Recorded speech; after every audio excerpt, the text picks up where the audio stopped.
La desaparición forzada de 4 niños y jóvenes guayaquileños no solamente ha conmovido a la opinión pública de Ecuador, sino a nivel internacional. Es que no es posible que ciudadanos, criaturas, jóvenes, adolescentes o cualquier persona termine siendo víctima de quienes están obligados a protegerlos. Los uniformados no pueden convertirse en los verdugos de sus ciudadanos. Y la lucha contra la impunidad en ese sentido es bastante terrible. En el Ecuador ya ha existido casos de crímenes de Estado, pero fuimos nosotros en el programa Dentro y Fuera, y perdonen que hable en primera persona, los que descubrimos el primer crimen de Estado en el Ecuador que fue sancionado por la Corte Interamericana de Derechos Humanos. Se trató del caso de la profesora Consuelo Benavides, una activista que se acusaba era del Movimiento Popular Democrático, un movimiento de izquierdas, un partido político de izquierdas, la cual apareció muerta y asesinada en las selvas de Esmeraldas, la provincia verde. Y todos aquellos que se metían a investigar el caso de la profesora Consuelo Benavides terminaban asesinados. Era macabro lo que ocurría.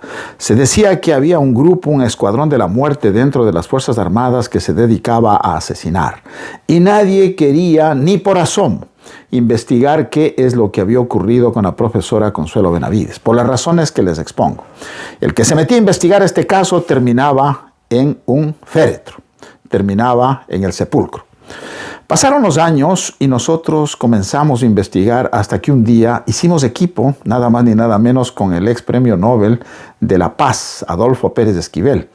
Este sacerdote argentino, que era amigo nuestro, que nos ayudó toda la vida, con hermana Elsie Monge, esta lideresa gigante, defensora de derechos humanos ecuatorianos, con quien también hicimos muchos reportajes.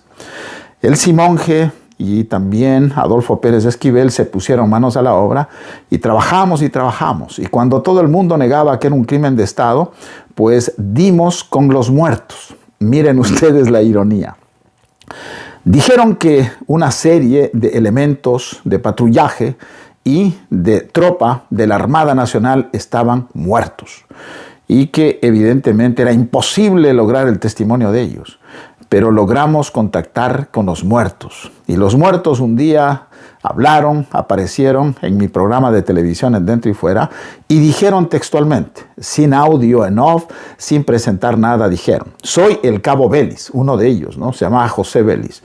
Y yo fui parte del pelotón de fusilamiento de la profesora Consuelo Benavides. La orden fue dada por el capitán Fausto Morales Villota, un hombre tenebroso dentro de la Armada Nacional. Y así como Vélez, fueron otros, me acuerdo el cabo Velasco y otros más, que salieron en pantalla después de haber sido dados por muertos. No estaban de muertos, estaban de farranda, ni tanto de farranda, porque estaban escondidos en un lugar que nunca revelaremos. Y desde allí denunciaron al país y dijeron: el asesino de Consuelo Benavides fue el capitán Fausto Morales Villota, que tenía un puesto de inteligencia en la Armada Nacional. Y ahí fue cuando se conmovió el país. Habíamos descubierto el primer crimen de Estado. Nos tomó muchísimo tiempo, pero lo hicimos. Sabemos lo difícil que es hacer las indagaciones cuando están de por medio las Fuerzas Armadas, la policía, porque hay encubrimiento, cuando hay concupiscencia, cuando hay miedo, cuando hay terror, cuando hay amenaza, no hay jueces, no hay fiscales que investiguen. Pero se tiene que lograr que la ley aparezca y se sancione a los asesinos de estas criaturas que han terminado muy mal, haciendo sufrir a su familia y a la colectividad en la ciudad de Guayaquil. Pues debo contarles que a propósito del capitán Fausto Morales Villota, él fue llamado ante el que era entonces comandante general de la Armada para que responda sobre las acusaciones que habían hecho en mi programa de televisión en Dentro y Fuera. Y cuando el capitán Fausto Morales Villota fue llamado en presencia del comandante general de la Marina del Ecuador, él sacó el revólver e intentó disparar contra el mismísimo comandante general de la Armada. Así de grave la situación. Recuerdo yo, había sido llamado a una reunión con ellos para que muestre los videos de nuestra investigación y se armó un tremendo zafarrancho en el Ministerio de Defensa Nacional en el centro del país. A mí me protegieron, me sacaron de allí. Pasaron los días, fui a entrevistar al capitán Fausto Morales Villota. Él dijo que era inocente totalmente, nunca aceptó la responsabilidad. Y lo más grave de todo, imagínense ustedes, señoras y señores, hablando de impunidad, A los pocos días, a Fausto Morales lo detuvieron en una cárcel que está cercana al Ministerio de Defensa. Era la cárcel de la Policía Militar del Ministerio de Defensa. Se supone la más segura para que estuviese un acusado como Morales allí. A los 3 días de estar allí, Fausto Morales Villota se escapó.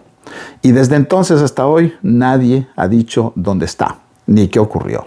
A eso llega la impunidad y la inmoralidad y la corrupción en nuestro país.